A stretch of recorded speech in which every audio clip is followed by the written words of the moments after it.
ಶುಭೋದಯ ಮಕ್ಕಳೇ. ಮೌನೀನ ಕಲಹಂ ನಾಸ್ತಿ ಕಿಂಚನ, ಕೋಪಂ ಜ್ವಾಲಾಹ, ಕೋಪವು ಬೆಂಕಿ ಇದ್ದಂತೆ ಅಂತ ಹೇಳ್ತಾ ಇಂದಿನ ಪಾಠವನ್ನು ಆರಂಭಿಸ್ತೀನಿ.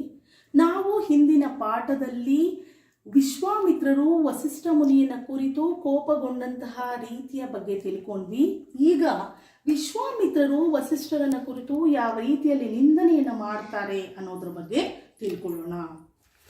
ತೀವಿದ ಒಡ್ಡೋಲಗದ ನಡುವೆ ತನ್ನಂ ಮೊದಲ್ ಓವಿಯಿಂದ ನುಡಿಸದ ಕೋಪವೊಂದ ವಸಿಷ್ಠ ಮುನಿ ಯಾವುದಂ ಪೇಲ್ದಡೆ ಅದನ್ ಅಲ್ಲೆಂಬ ಭಾಷೆ ಎರಡ್ ಅಖಿಲ ಜೀವ ಆವಳಿಯಲಿ ಭಾವಿ ಪಡೆ ಕುಂದನ್ ಅಲ್ಲದೆ ಲೇಸ ಕಾಣದಿಹ ಭಾವ ಮುಪ್ಪರಿಗೊಂಡು ಕುಡಿಬರಿದು ಕಡುಗೋಪವು ಆವರಿಸಿ ಕೌಶಿಕಂ ನಿಂದು ನಿಲ್ಲುಡಿಯಬೇಡೆಂದು ಜರಿದಿಂತೆಂದನು.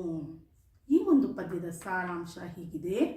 ತೀವಿದ ಒಡ್ಡೋಲಗದ, ತೀವಿದ ಅಂತ ಹೇಳಿದ್ರೆ ತುಂಬಿದ, ಇಂದ್ರನ ಒಡ್ಡೋಲಗ ತುಂಬಿರ್ತಕ್ಕಂತಹ ಸಭೆಯ ಮಧ್ಯದಲ್ಲಿ ನನ್ನನ್ನು ಮೊದಲಿಗೆ ಪ್ರೀತಿಯಿಂದ ಮಾತನಾಡಿಸಲಿಲ್ಲ ಎಂಬ ಕಾರಣಕ್ಕಾಗಿ ವಿಶ್ವಾಮಿತ್ರರು ಕೋಪಗೊಂಡರು. ಮೊದಲನೇದಾಗಿ.